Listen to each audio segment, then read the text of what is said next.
মরণ পাখি যে দিন সে করবে ডাকাডাকি থেমে যাবে জীবন তোমার বন্ধ হবে আখি দুনিয়াতে আছো তুমি টাকা পয়সা নিয়ে মরার পরে করবে দাফন সাদা কাফন দিয়ে দুনিয়াতে আছো তুমি টাকা পয়সা নিয়ে মরার পরে করবে দাফন সাদা কাফন দিয়ে যাইবে তুমি খালি হাতে থাকবে পর সবে থেমে যাবে জীবন তোমার বন্ধ হবে আখি ওরে থেমে যাবে জীবন তোমার বন্ধ হবে আখি আপন ঝুরি কর ভারী সময় যে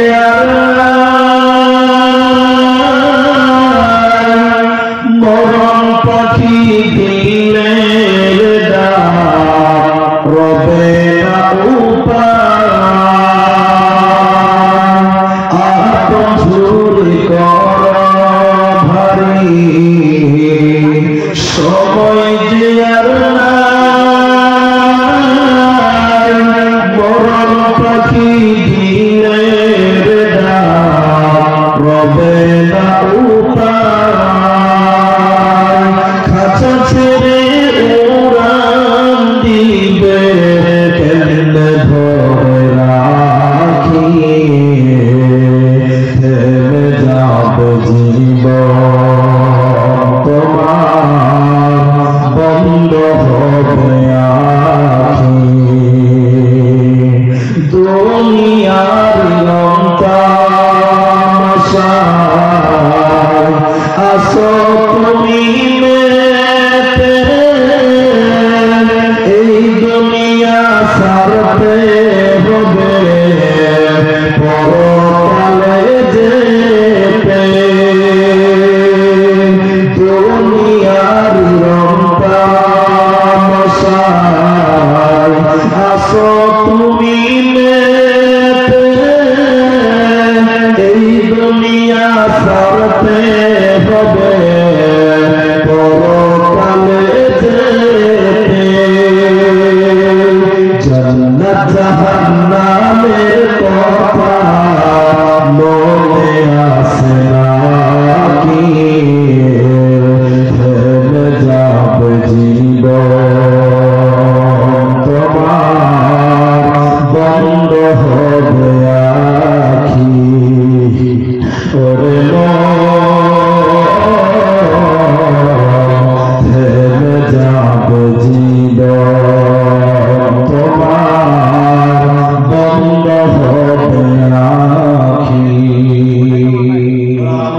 দেশের মানুষ শান্তিতে আছে জোরে বলুন আছে পৃথিবীতে এমন একটা লোক পাবে না যে বলবে যে আমি চাই না যে শান্তিতে থাকবে বরং এ ব্যাপারে সবাই একমত যে দেশে শান্তি চাই শান্তিতে থাকবো কিন্তু মানুষেরা কেউ কেউ কেউ নিজে বলছে না যে আমরা শান্তিতে আছি বলছে ভাই তার মানে দুনিয়াতে শান্তি নাই আমার আজকের আলোচ্য বিষয় হলো ফিতনা, সমস্যা। প্রবলেম। এই সমস্যার ব্যাপারে কিছু কথা তুলে ধরবো, তারপরে সাজেশন দিব কিভাবে আপনি ফিতনা থেকে বাঁচবেন। পৃথিবীর যেই প্রান্তে যাবেন না কেন, যেখানেই যান না কেন, সেখানেই দেখবেন অসম্ভব শান্তি নাই, সেখানেই দেখবেন ফিতনা, সেখানে দেখবেন ফাসাদ, সেখানে দেখবেন ঝামেলা, শান্তি বলে কিছু থাকবে না। উসামা বিন জায়েদ রাদিয়াল্লাহু তাআলা আনহু তিনি বলছেন, নবীজি সাল্লাল্লাহু আলাইহি সাল্লাম কোন একদিন মদিনার কোন উঁচু জায়গাতে চলাচল করছিলেন। চলতে চলতে আল্লাহর নবী এক পর্যায়ে বললেন, হে আনসারেরা, মুহাজিরেরা, আমি নবী যা দেখছি তোমরা কি তাই দেখতে পাও? আমি যা দেখতে পাচ্ছি তোমরা কি তাই দেখতে পাচ্ছ? সাহাবীরা বললেন, না না, দেখতে পাই না। কি দেখছেন? আল্লাহ নবী বলছেন, আমি দেখছি তোমাদের বাড়ি ঘরের উপরে বৃষ্টি যেমন আসমান থেকে বর্ষণ হয়, পানি যেমন, বৃষ্টি যেমন আকাশ থেকে তোমাদের বাড়ির উপরে পানি বর্ষণ হয়, অনুরূপ ওইভাবে তোমাদের ঘরের উপরে, বাড়ির উপরে ফিতনা বর্ষণ হচ্ছে, অশান্তি বর্ষণ হচ্ছে, প্রবলেম বর্ষণ হচ্ছে। মানে প্রতিটা পরিবারে, প্রতিটা গ্রামে, প্রতিটা এলাকাতে, প্রতিটা জেলাতে কোণে কোণে ফিতনা, সমস্যা, প্রবলেম দাঁড়িয়ে যাবে। কোথাও মানুষেরা শান্তিতে থাকতে পারবে এমন সমস্যা। আবু মুসা রাদিয়াল্লাহু তাআলা আনহু তিনি বলছেন, রাসূলুল্লাহ বলেছেন, ওয়ায়াকসারুল হারাজ, সমাজে মারামারি বৃদ্ধি পাবে, সমাজে মারামারি বেড়ে যাবে। এখন আপনারা বলুন, সমাজে মারামারি বেড়েছে না কমেছে? ভাই ভাই মারামারি করে জেল খাচ্ছে, এরকম প্রমাণ আছে না?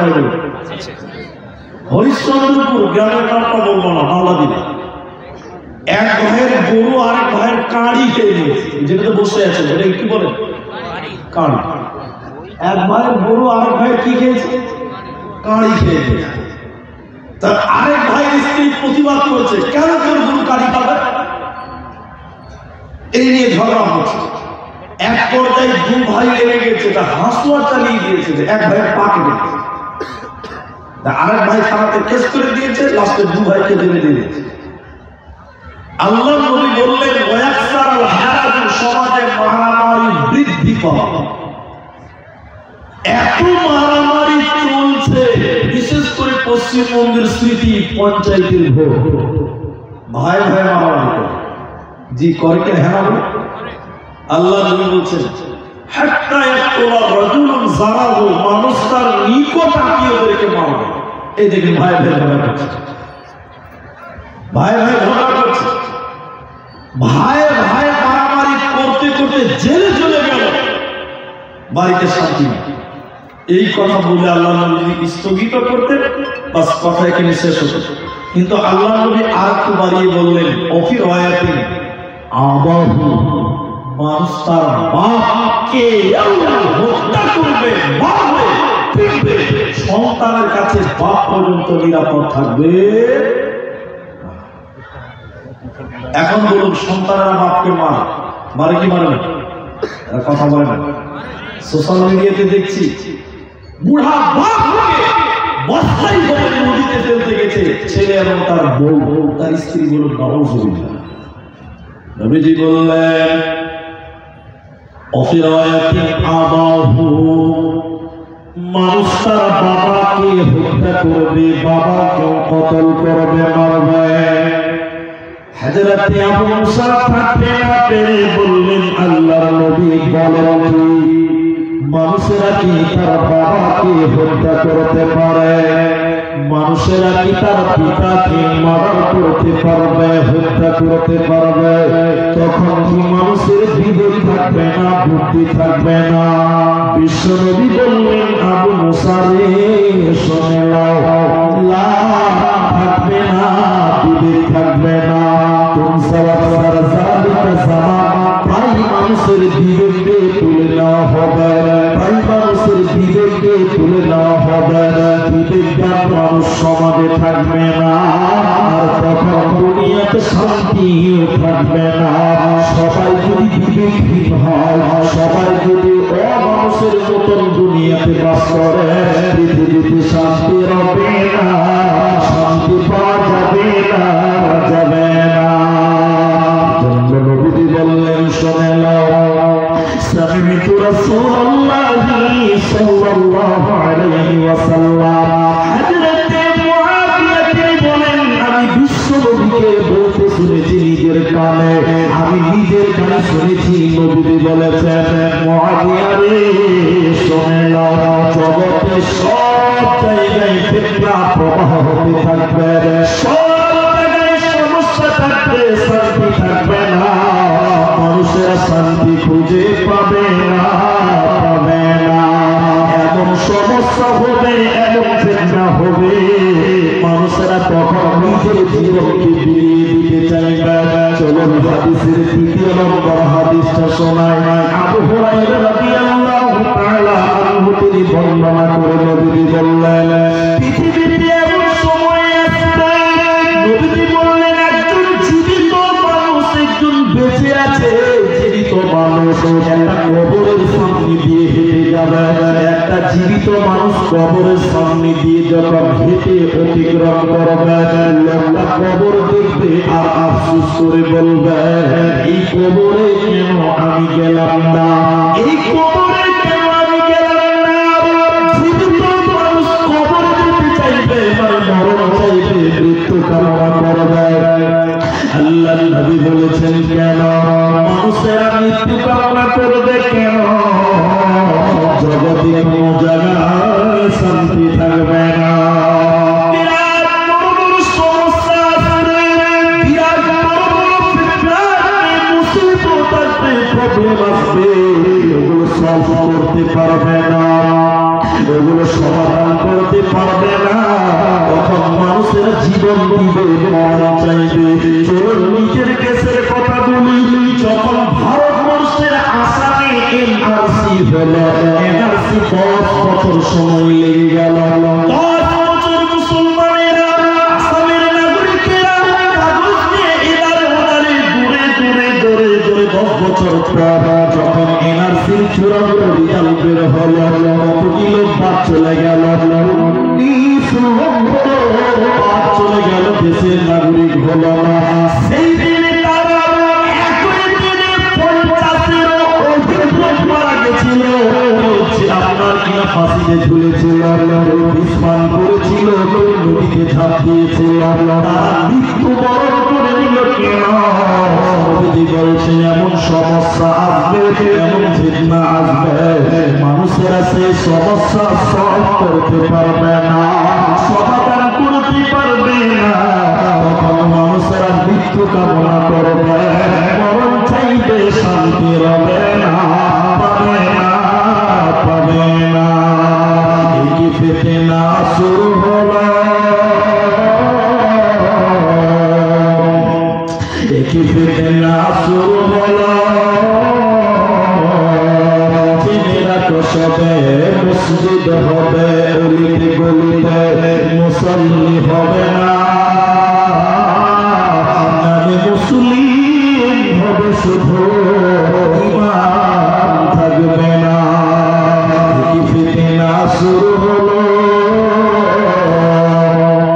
জেনেরা তো সবে নিয়ামত হবে, আল্লাহর সামনে যাবে, উপায় হবে না, জাহান্নাম যাবে, শাস্তি পাবে, উপায় হবে না। জগতে কঠিন ফিতনা আসবে রে, সমাধান না করতে পেরে মানুষেরা বলবে, মরণ চাই, মরণ দাও। আল্লাহ কোরআনে বলেছেন, ওয়াল আসর, সময়ের কসম, আসরের কসম, যুগের কসম, কালের কসম, ইন্নাল ইনসানা লাফি খুসর, নিশ্চয়ই মানুষেরা ইনসানেরা ক্ষতির মধ্যে নিমজ্জিত রয়েছে। তাম পৃথিবীতে কেউ বলবে না যে আমি শান্তিতে আছি, সবাই বলবে সমস্যার মধ্যে রয়েছে। কে বলবে শান্তি না, কে বলবে পরিবারের সুখ নাই, কেউ বিবি নিয়ে ব্যস্ত, কেউ সন্তান নিয়ে ব্যস্ত। অতএব আল্লাহর কোরআন বলছে মানুষেরা ক্ষতির মধ্যে নিমজ্জিত থাকবে, নিশ্চয়ই মানুষেরা ক্ষতির মধ্যে থাকবে। অতএব মানুষেরা ক্ষতির মধ্যে রয়েছে, জগতে কেউ যেন শান্তিতে না। নবীজি বললেন এমন কঠিন সমস্যা মানুষের ইমানের উপরে অবিচল থাকতে পারবে না। নবীজি বলছেন কেমন? ফিতনা আসবে রাতের আঁধারের মতো। হুযায়ফা বলছে ফিতনা আসবে রাতের আঁধারের মতো। রাতের আঁধার হুট করে অন্ধকার হয় না। এই তো মাগরিবের আযান দিল, তখন দেখতে পাওয়া যায়। নামাজ পড়ে বের হলাম, তখন দেখতে পাওয়া যাচ্ছে লাইটের প্রয়োজন হয়নি। বাড়িতে যে চা খেতে খেতে ঘর থেকে বেরিয়ে দিচ্ছে অন্ধকার। জি, যত রাত যাচ্ছে তত অন্ধকার, যত রাত যাচ্ছে তত 12টা বেজে গেছে, কালো অন্ধকার, কিছু দেখতে পাওয়া যায় না। নবীজি বললেন ফিতনা আসবে রাতের আঁধারের মতো, হুট করে একবারে পৃথিবী দখল করবে না। আস্তে আস্তে একটার পর একটা সমস্যা আসবে। এবার আসবে এনআরসি, আসবে এনপিআর, আসবে করোনা, আসবে এইটা, আসবে ওইটা, মহামারী আসবে, এটা সেটা আসবে, একের পর একটা মুসিবত আসবে। তখন নবীজি বললেন মানুষেরা দিনকে ইমানকে দুনিয়ার সাথে বিক্রি করে দিবে। একটা লোক সকালবেলা ইমানদার থাকবে, বিকালে কাফের হয়ে যাবে, বিকালে কাফের হবে। তো সকালে ইমানদার থাকবে, বিকালে কাফের হবে, বিকালে ইমানদার থাকবে, তো সকালে কাফের হয়ে যাবে। মানুষেরা ইমানকে দুনিয়ার সাথে বিক্রি করে দিবে, ইমানের উপরে চলতে পারবে না, পারবে না। কিন্তু সুসংবাদ তাদের জন্য, সুসংবাদ প্রত্যেক সেই ব্যক্তিদের জন্য। ওই মুসিবতের জামানায় মানুষের যখন দিনকে ইমানকে দুনিয়ার সাথে বিক্রি করে দিবে, মানে ইমানের উপরে চলতে পারবে না। সুসংবাদটা নবীজি বললেন ওই সময় কেউ যদি ইমানের উপরে চলতে পারে, নবীজি বললেন 50 জন ব্যক্তির সমান নেকি ওই লোককে একা তাকে দেওয়া হবে। 50 জন ব্যক্তির সমান নেকি ওই লোকের একাই তার আমলনামায় দেওয়া হবে, যে ওই বিপদের সময়, মুসিবতের সময় ইমানের উপরে থাকতে হবে। সাহাবীরা বললেন আল্লাহ নবী 50 জন কি ওই জামানার ইমানদার, না আমরা সাহাবীদের 50 জনের সমান নাকি? আল্লাহ নবী বললেন তোমরা সাহাবীদের সমান, অর্থাৎ ওই ফিতনার যুগে যারা ইমানের উপর টিকে থাকবে 50 জন সাহাবীর সমপরিমাণ নেকি আল্লাহ তাদের আমলনামায় দিবে। আরেকবার বলুন সুবহানাল্লাহ। কিন্তু ঈমান নিয়ে থাকা যাবে না। আজকে ঈমান নিয়ে থাকা সহজ না কঠিন? নবীজি বলছেন গরম কয়লা হাতে নিয়ে থাকা যতটা কঠিন, আগুনের অঙ্গার নিয়ে থাকা যতটা কঠিন, ঈমানের উপরে অবিচল থাকা ততটাই কঠিন। এখন ঈমান নিয়ে থাকা কঠিন না সহজ? কঠিন, খুব কঠিন।